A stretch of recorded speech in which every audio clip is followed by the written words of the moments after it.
With Season 7 of ranked gameplay gearing things down a notch and using Tier 6 ships, now might be the perfect time to dust off your neglected destroyers.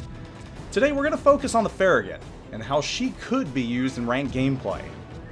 For anyone who's grinded the USNDD line, you likely have fond memories of the Farragut. With decent torpedoes and guns, she's able to hold her own, even up-tiered against Tier 8 ships. In fact, you're watching as my Farragut makes short work of a North Carolina. Luckily, you won't see any North Carolinas this season in ranked. Instead, you'll find many slower battleships, which will make the Farragut an ideal destroyer to carry you to rank 1.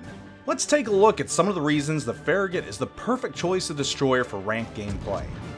First and foremost, the lack of radar-capable ships means that the Farragut, and any destroyer for that matter, are going to have free reign. Your 36.5 knot top speed gives you the ability to get on cap quick. Once you're there, you're aided by a generous maximum concealment of 6.6 kilometers.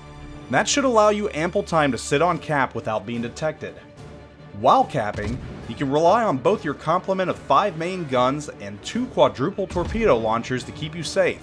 With the proper commander skills, you can boost your gun range up to 15 kilometers, while your torpedoes have a range of 6.4 kilometers and a fairly generous reload time of under 120 seconds.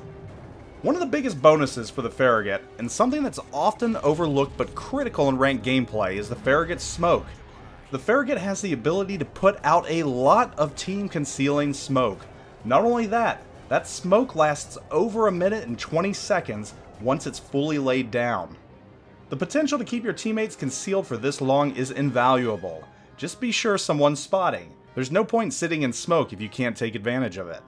Despite the many positives of the Farragut, there are some cons that might represent a disadvantage in ranked gameplay.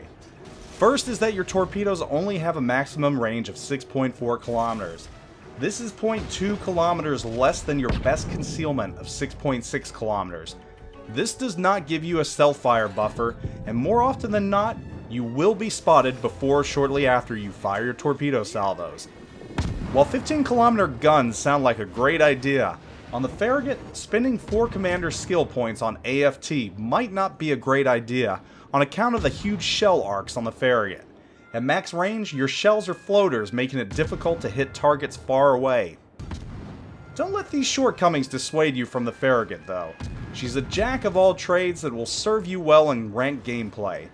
Use her to get on cap quick and hold the ground you gain. She is a knife fighter. Her guns will represent a challenge to all of the destroyers in this tier.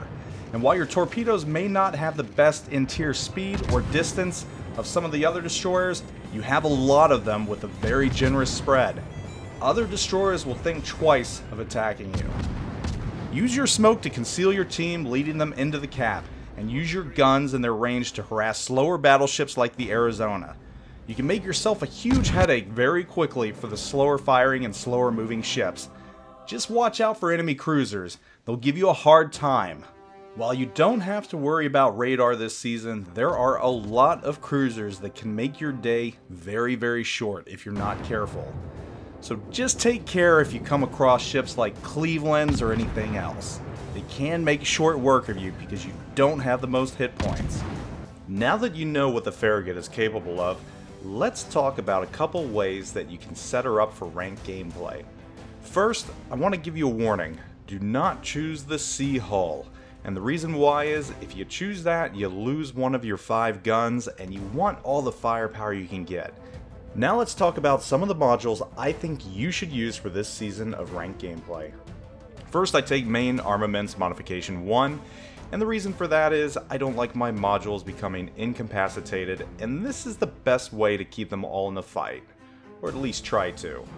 In the second slot, I take Main Battery Modification 2. Of course, this adds some speed for your traverse and your loading time. In the third slot, I like to take Steering Gears Mod 1, and all this really does is it decreases the chance of your steering gears becoming incapacitated, and it also speeds up the time for them to be repaired. Now, this is the one slot where you have a pretty big choice, and for ranked gameplay when I set up the Farragut, I'm going to go with Propulsion Modification 2. Now the reason for this is, even though steering gears makes you turn quicker and damage control helps you repair quicker, I like to choose propulsion modification because it allows you to get up to speed in half the time it would normally take. That's very important when you're hiding in smoke and need to make a quick getaway when you know torpedoes are headed towards you. So now let's move on to some captain skills that I think you should take for ranked gameplay. We're going to pretend that you only have 10 captain skill points because not everybody has a 19-point captain laying around. With my first skill point, I'm going to take priority target, and the reason for this is I like to know when I'm being focused. In the 2-point skill slot, for destroyers, this is a no-brainer. You're going to take last stand. The reason for that is, if your engines or propulsion go out, you want to be able to move still. Now in the 3-point captain skill slot, there's a little bit of a choice here. But for ranked gameplay, I'm going to tell you to use superintendent. And the reason why, and the only reason why, is for that extra smoke.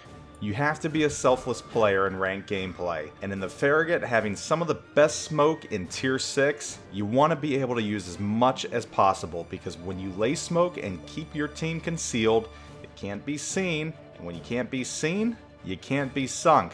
Of course, unless an errant torpedo comes your way and manages to sink one of your teammates. Still, keeping your teammates concealed is the best way to win in ranked. If you're a destroyer, help your team. Now, for your 4-point captain skill, I'm going to tell you to take Concealment Expert. The reason for this is, obviously, you want to remain hidden. So there you have it for your 10 points. Use these skills to help yourself get a leg up in ranked gameplay.